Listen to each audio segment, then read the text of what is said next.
قال الله تبارك وتعالى في موضع آخر: يا أيها الذين آمنوا قوا أنفسكم وأهليكم نارا وقودها الناس والحجارة عليها ملائكة غلاظ شداد لا يعصون الله ما أمرهم ويفعلون ما يؤمرون. قابل قدر حاضرین، اللہ رب العزت جل جلالہ وعظم جلالہ تبارک اسمہ، اسی کے لیے تمام قسم کی حمد و ثنا، ہر قسم کی تعریف، ہر قسم کی کبریائی، بڑائی اور بزرگی لائق ہے، کیونکہ وہ تنہا اکیلا ہے جس نے اس منظم سسٹم کو بنایا ہے، پیدا کیا ہے، اس نظام کو، سورج، چاند، ستارے، سیارے، وہ مخلوقات جسے ہم دیکھ پاتے ہیں اور وہ مخلوقات جن کو دیکھنے سے ہماری آنکھیں قاصر ہیں، عاجز ہیں، تمام کو پیدا کرنے والا اور ہر ایک کے رزق کو، ہر ایک کو رزق دینے والا وہ اکیلا ہے، تنہا ہے، اور ہر مخلوقات کی عبادتوں کا بھی وہ تنہا مستحق ہے، اس کے سوا کوئی بھی کسی قسم کی ادنا سی عبادت کا حق اپنے پاس نہیں رکھتا۔ جناب آخر زمان احمد مصطفیٰ محمد مصطفیٰ صلی اللہ علیہ وسلم پر انگنت درود و سلام ہو، جنہوں نے اللہ کی توحید کو، رب کی وحی کو، رب کی باتوں کو ہم انسانوں تک کما پہنچایا۔ محترم حضرات، خطبہ مسنونہ کے بعد میں نے آپ کے سامنے قرآن کریم کی آیت کریمہ کی تلاوت کی ہے۔ بارہا اس آیت کو آپ نے سنا ہی ہوگا، بڑی عام آیت ہے جس کو اکثر علماء، دعا وغیرہ اپنے بیانوں میں پیش کرتے ہیں۔ فرمایا قوا انفسکم واہلیکم نارا، لوگ اپنے آپ کو اور اپنے گھر والوں کو جہنم کی آگ سے بچانا۔ وقودها الناس والحجارہ، کیونکہ جہنم کا ایندھن، جہنم کی آگ کسی بھی عام ایندھن سے سلگائی نہیں جائے گی۔ جہنم کی آگ کسی بھی عام ایندھن سے نہیں سلگائی جائے گی، ڈیزل، پیٹرول، گیس وغیرہ سے نہیں، بلکہ وقودها الناس والحجارہ، اس آگ کو سلگانے کے لیے اللہ تعالی انسانوں کے اجسام استعمال کرے گا، انسانوں کی جسمیں ہی ہوں گی جن سے اس آگ کو بھڑکایا جائے گا، اور پتھر ہوتے ہیں، اور یہ آگ بڑی دردناک آگ ہے۔ اس کے بارے میں اللہ تعالیٰ آگے ارشاد فرماتا ہے: وقودها الناس والحجارہ علیہا ملائکۃ غلاظ شداد لا یعصون اللہ ما امرهم، اور ایسے فرشتے میں نے ان پر مسلط کر رکھے ہیں، غلاظ شداد، بڑے ہی سخت دل ہیں،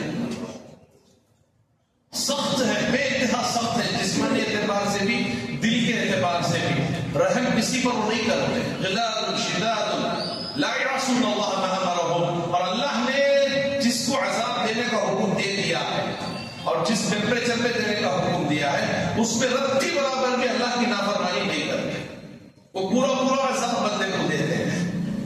ایسے سخت عذاب سے تم اپنے آپ کو بھی بچا لینا، اپنے اولاد کو بھی، اپنے بچوں کو بھی۔ میں نے اس ٹاپک کا انتخاب اس لیے کیا کہ آپ نے دیکھا ہوگا سوشل میڈیا پر جو لوگ ہیں یا اکثر لوگ جانتے ہیں کہ حال ہی میں ایک ڈیبیٹ ہوا، ایک مناظرہ ہوا کہ خدا ہے، اللہ ہے، نہیں ہے، اس پر دو لوگوں کے درمیان۔ اس ٹاپک کو دیکھنے والوں کے الگ الگ نظریات تھے، لیکن میں نے جس نظریے سے اس ٹاپک کو دیکھا، اس کا احساس ہوا کہ جس انسان کے ساتھ مناظرہ ہوا، جاوید اختر، اس کی آپ ہسٹری چیک کریں، اس کے پردادا ایک عالم تھے، ایک ہندوستانی مضبوط عالم تھے، جنہوں نے آزادی ہند میں بہت بڑا جن کا کردار ہے، حصہ ہے، اور انگریزوں کے خلاف جہاد پر فتویٰ سب سے پہلے انہوں نے جاری کیا۔ اتنے بڑے بہت ہندوستان کے مائناز عالم کی اولاد، اب اس کو یہ بنوانا پڑتا ہے کہ اللہ بھی ہے۔ میرے بھائیوں، بڑا درد ہوتا ہے کہ کل ہو سکتا ہے ہماری اولاد میں بھی کوئی ایسا نکل جائے جو اللہ کا انکار کر بیٹھے یا اللہ کے ساتھ شرک کر بیٹھے۔ ہمیں اس بات سے خوف کھانا چاہیے، ڈرنا چاہیے۔ اللہ تعالیٰ نے اسی بات کی طرف ہمیں دعوت فکر دی ہے کہ اپنے آپ کو بھی بچانا، مرتے دم تک دین اسلام پر باقی رہنا، توحید پر باقی رہنا، شرک نہ کرنا، اور اپنے اولاد کے بارے میں بھی اس بات کی فکر رکھنا کہ اولاد کہیں نافرمان نہ نکل جائے، مشرک نہ بن جائے، اللہ کی منکر نہ بن جائے. اس بات کی بھی فکر ہمیں کرنی ہے. میرے بھائیوں، ہم جس ملک میں رہتے ہیں، حالانکہ دنیا کے جس کونے میں بھی انسان ہے، اسے اس آیت کے اندر اس سے خطاب ہے. دنیا کے ہر مسلمان سے اس آیت کے اندر اللہ تعالیٰ خطاب کرتا ہے کہ تمہیں اپنے اولاد کے جہنم میں جانے سے بچانے کی فکر کرنی چاہیے. لیکن میں سمجھتا ہوں کہ ہم ہندوستانی مسلمانوں کے لیے اس آیت کے اندر بہت زیادہ غور و فکر کی بات ہے. ہمیں اور زیادہ مزید کرنا چاہیے. ہم بے فکر ہو نہیں سکتے ہمارے بچوں کو ہندوستان میں رکھ کے کہ جب چاہے ہمارے بچے، اللہ نہ کرے خدا کے منکر بن سکتے ہیں، مشرک بن سکتے ہیں. اس کے لیے کرنا کیا چاہیے؟ اس کے لیے میرے بھائیوں، ہمیں ہماری دنیا سے زیادہ آخرت کی فکر ہونی چاہیے. ہماری اولاد کو لے کر جس طریقے سے ہم اپنی اولاد کی دنیا کو سنوارنے کی دوڑ میں لگے ہیں، محنت میں لگے ہیں، جستجو میں لگے ہیں، اس سے کہیں زیادہ ہمیں ہمارے بچوں کی آخرت کو بہتر بنانے کی دوڑ، محنت اور جستجو کرنی چاہیے، جو کہ ہم سے ہو رہی نہیں ہے. ہم اگر اپنے دن بھر کے حالات کا جائزہ لیں، ہمارے معاملات کا، ہمارے مسائل کا ہم جائزہ لیں، تو ہمارا وقت کسی کا 100% دنیا ہی کو بنانے میں ہے، کسی کا 5-10% آخرت کے لیے کوئی سوچ لے. ورنہ تو ہم میں سے بڑی تعداد روزانہ آخرت کی فکر اپنے دل میں رکھتی نہیں ہے. میرے بھائیوں، اس کے باوجود ہم اپنے آپ کو جنتی محسوس کرتے ہیں. ہمارے اولاد کے بارے میں بھی ہمیں یہ خوش فہمی ہے کہ ہمارے بچے مسلمان ہی باقی رہیں گے. نہیں میرے بھائیوں، آپ نے تسلیمہ نسرین، سلمان رشدی، یہ جو مسلمانوں کے اسلام اور مسلمانوں کے دشمن، جنہوں نے اسلام اور نبی اکرم صلی اللہ علیہ وسلم کے خلاف کتابیں لکھی ہیں، آپ ان کے بھی آپ باپ دادا کو چیک کر لیں. ان میں سے بھی بہت سارے دیندار علماء نکلے ہیں، ان کے ماں باپ میں بھی، ان کے باپ داداؤں میں بھی. لیکن میرے بھائیوں، ہمیں اس ہندوستان میں، اس ملک میں رہتے ہوئے آخرت کی فکر اگر ہم چھوڑ دیں ہمارے بچوں کو لے کر، اپنے آپ کو لے کر، تو ہماری آخرت بہتر ہونے والی نہیں ہے. اسی لیے اولاد کی تربیت کے تعلق سے شریعت ہمیں کیا حکم دیتی ہے؟ سب سے پہلے اللہ یہ ارشاد فرماتا ہے، للہ ملک السماوات والارض یخلق ما یشاء یہب لمن یشاء اناثا ویہب لمن یشاء ذکورا. اللہ تعالیٰ آسمان و زمین کا مالک ہے. وہ جو چاہے پیدا کرتا ہے، جس کو چاہے بیٹے دیتا ہے، جس کو چاہے صرف بیٹیاں دیتا ہے، جس کو چاہے دونوں دیتا ہے. اور یہ سب جو ذکرانہ وہی نہ ایسا ہے، جس کو دونوں دیتا ہے، بعض کو 5 بناتا ہے. لیکن جب وہ اولاد دیتا ہے تو اللہ تعالیٰ ان کے بارے میں تم سے سوال بھی کرتا ہے. جو بھی نعمت اللہ دے، اس نعمت کے بارے میں بروز قیامت ہم سے 100% سوال ہونے والا ہے. جو بھی نعمت ہے، اور اولاد دنیا کی بہت بڑی نعمت ہے. اولاد دنیا کی بہت بڑی نعمت ہے. اس نعمت کے بارے میں تو اللہ تعالیٰ ہم سے 100% سوال کرنے والا ہے کہ اولاد کے حقوق کو ہم نے کہاں تک ادا کیا. ابن قیم رحمہ اللہ لکھتے ہیں، ان کا ایک قول ہے، ان اللہ سبحانہ یسأل الوالد عن ولده. پھر فرمایا یوم القیامہ قبل ان یسأل الولد عن والده. لوگوں یاد رکھو، ماں باپ کے حقوق کے بارے میں لوگ بہت بولتے ہیں، والدین کے حقوق فلاں ہے، فلاں ہے، فلاں ہے. امام ابن قیم رحمہ اللہ لکھتے ہیں کہ بروز قیامت اللہ تعالیٰ ماں باپ کے حقوق کے بارے میں بعد میں پوچھے گا، لیکن پہلے سوال بعد سے ہوگا کہ تو نے تیرے بیٹے کا حق کیا ادا کیا، بچوں کا حق تو نے کیسے ادا کیا ہے، تم نے تمہاری اولاد کا حق ادا کیا نہیں کیا. اولاد کا حق کیا ہے؟ اولاد کے لیے پراپرٹیوں کا چھوڑنا، اولاد کو مہنگی غذا کھلانا، مہنگے کپڑے پہنانا، ایک اچھے بنگلے میں رکھنا، یہ اولاد کا حق ہرگز نہیں ہے میرے باپ. اولاد کو آپ مختصر کھلائیں، درمیانی غذا کھلائیں، یا پھر آپ مختصر پہنائیں، بیسک ضروریات ان کی پوری کریں، دنیا کی کافی ہے. لیکن اولاد کا حق بات یہ ہے کہ آپ نے ان کو مسلمان چھوڑا یا نہیں چھوڑا؟ ان کی تربیت آپ نے کیسی کی ہے؟ آپ انہیں توحید کی تعلیم آپ نے انہیں دی ہے نہیں دی ہے؟ اس بات کا سوال آپ سے بروز قیامت ہونے والا ہے۔ اولاد کا حق یہی ہے کہ اولاد کو قرآن و حدیث سکھایا جائے، اولاد کا حق یہی ہے کہ اولاد کو اللہ کی پہچان کرائی جائے، اولاد کا حق یہی ہے کہ اولاد کو موحد بنایا جائے، توحید پرست بنایا جائے، اولاد کا حق یہی ہے ماں باپ پر کہ اولاد کو صحیح العقیدہ بنایا جائے، اولاد کا حق ماں باپ پر یہی ہے کہ بچے کو، ہمارے بچے کو ہم قرآن و حدیث سے آشنا کرائیں۔ میرے بھائیوں، آج ہماری ساری محنتیں صرف اس وقت تک رہ گئی جب تک کہ ہماری آنکھیں بند نہ ہو۔ بند ہونے کے بعد کیا ہوگا اس کا شعور و احساس ہمارے اور ہمارے بچوں کو لے کر ہمارا بالکل مفقود ہے۔ میرے بھائی، بڑے درد کے ساتھ یہ باتیں میں کہہ رہا ہوں، میں اپنے آپ کے لیے ان باتوں کی نصیحت ہے، بعد میں آپ لوگوں کے لیے کہ آج دنیا کی رنگینیوں میں مبتلا ہو کر ہم یہ بھول چکے ہیں کہ آنے والی ہماری نسل کبھی ہو سکتی ہے کہ وہ اس دہیے جیسی ہو جائے جو خدا کا ممکن بن بیٹھے۔ ہماری اولاد بن سکتی ہے میرے بھائیوں، لہذا ہمیں چاہیے کہ ہماری اولاد کی تعلق سے ہم غور و فکر کریں۔ غور و فکر کب سے کریں اولاد کے بارے میں؟ شریعت ہمیں کیا تعلیم دیتی ہے؟ آپ دیکھیں گے انبیاء علیہ السلام و تسلیم کی واقعات کو پڑھیں گے قرآن مجید کے اندر، پتہ یہ چل گیا ہے کہ انبیاء علیہ السلام و تسلیم اور اللہ کے نبی صلی اللہ علیہ وسلم کی تعلیمات اس بات کی گواہ ہے کہ اولاد کی نیک بنانے کی فکر انسان کو اپنی شادی سے پہلے سے کرنا، شادی سے پہلے سے کرنا ہے۔ دلیل کیا ہے؟ اللہ کے نبی صلی اللہ علیہ وسلم نے ارشاد فرمایا عورت کو لوگ اکثر نکاح کرتے ہیں عورت سے 4 باتوں کی بنیاد پر، لمالها ولحسبها ولجمالها ولدينها، مال کو دیکھ کر عورت کی خوبصورتی کو دیکھ کر، اس کے حسب و نسب کو، اس کے خاندان کو دیکھ کر اور اس کے دین کو دیکھ کر 4 بنیادوں پر عورت سے جب لوگ نکاح کرتے ہیں۔ فضل بذات الدین تربت یدار، دیندار عورت کو ترجیح دینا، دیندار عورت کو ترجیح دینا۔ تمہارے ہاتھ آلود ہو، صحابہ نبی، صحابہ رسول اللہ کے نبی صلی اللہ علیہ وسلم نصیحت کرتے ہیں۔ آپ دیکھیں کہ حضرت عمر خطاب رضی اللہ تعالی عنہ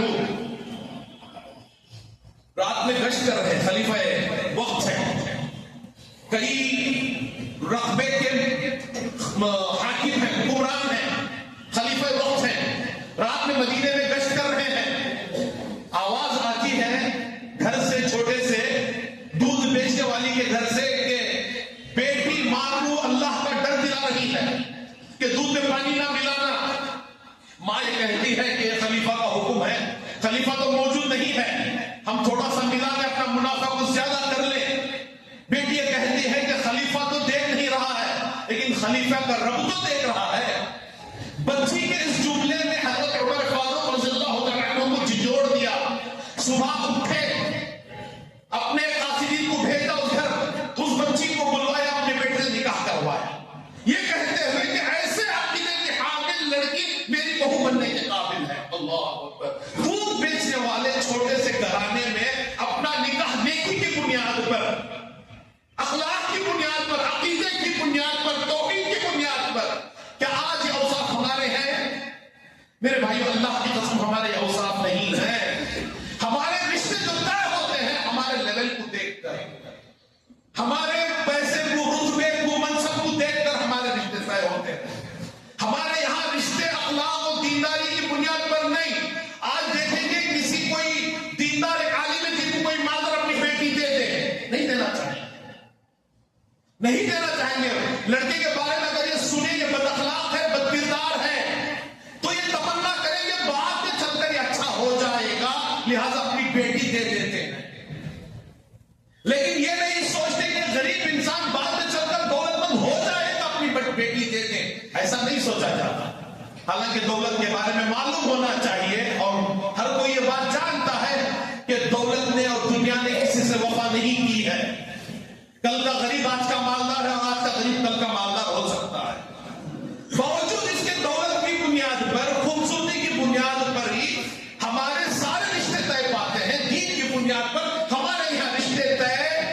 نہیں پاتے، جبکہ شریعت سراسر ہمیں اس بات کی تعلیم دیتی ہے کہ ہم اپنی بیٹی دیں یا بیٹا دے، بیٹے کو کر کے لائیں، دین کی بنیاد پر ہماری شادیاں ہونی چاہیے، عقیدہ اور توحید کی بنیاد پر، اخلاق کی بنیاد پر رشتے ہونے چاہیے۔ میرے بھائیوں، جبھی جا کر ہم اس بات پر ہم کچھ اعتماد کر سکتے ہیں کہ ہماری نسلوں میں کوئی جاوید اختر پیدا نہ ہو، ہماری نسلوں میں کوئی جاوید اختر پیدا نہ ہو، اس بات کا ہمیں کچھ حد تک احساس ہو سکتا ہے، اعتماد ہو سکتا ہے۔ میرے بھائیوں، اولاد کی تربیت کی فکر شادی سے پہلے، میرے خاص کر ان نوجوانوں سے میرا خطاب ہے جن کی شادی ابھی نہیں ہوئی ہے، وہ عشق و معاشرے میں پڑے ہوئے ہیں، وہ ایسی عورتوں سے ان کا تعلق ہے جو زانیہ ہے۔ زنا صرف جسمانی نہیں ہوتا، زبان سے زنا ہوتا ہے، آنکھوں سے زنا ہوتا ہے۔ جو فون پر گھنٹوں تمہارے سے بات کرتی ہے، وہ عورت کبھی تمہارے بچوں کی دینی ماں بن نہیں سکتی، جس کے گود میں ہمارے بچے بااخلاق نہیں بن سکتے، باکردار بن نہیں سکتے، اچھے مسلمان بن نہیں سکتے۔ میرے بھائی، لہذا اپنی اولاد کے لیے اچھی ماں کا انتخاب کریں۔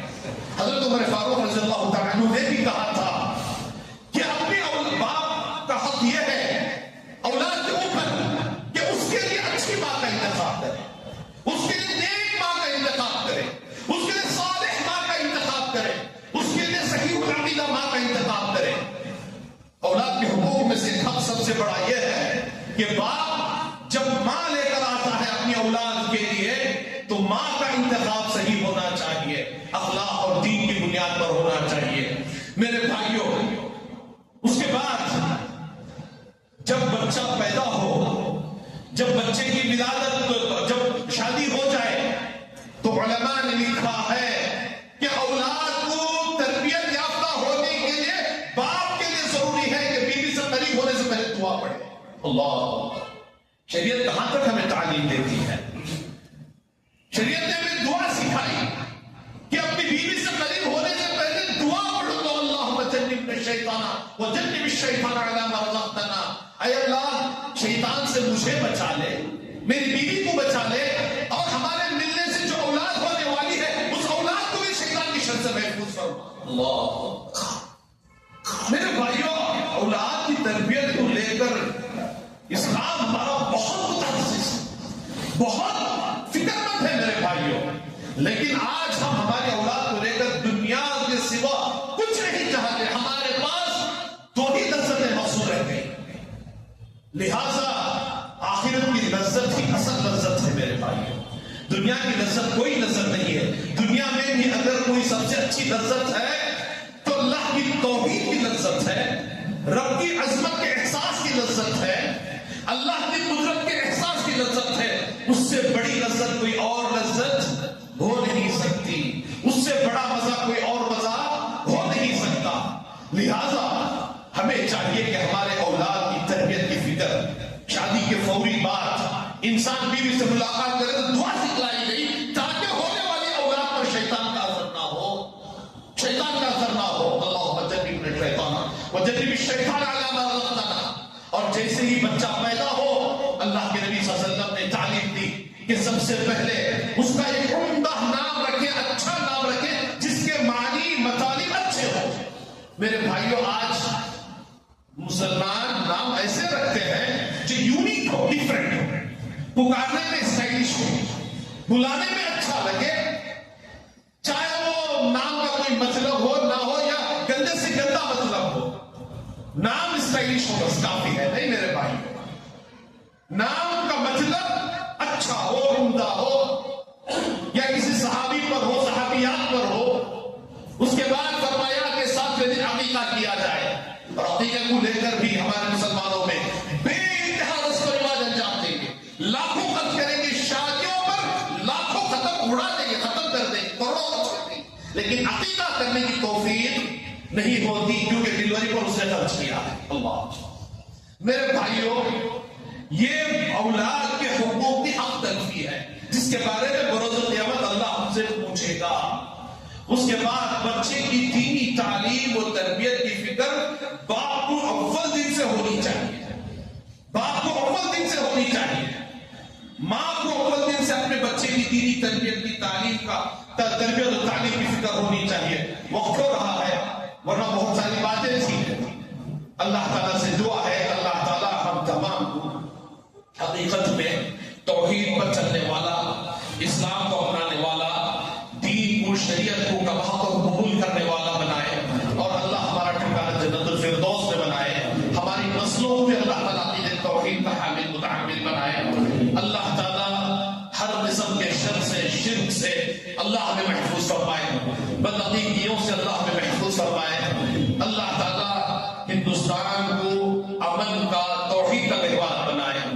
اللہ تعالیٰ ہمارے ملک کو سلامتی کا اور مسلمانوں کے لیے خاص کر امن و آشتی کا گہوارہ بنائے۔ آمین وآخر دعوانا الحمدللہ رب العالمین۔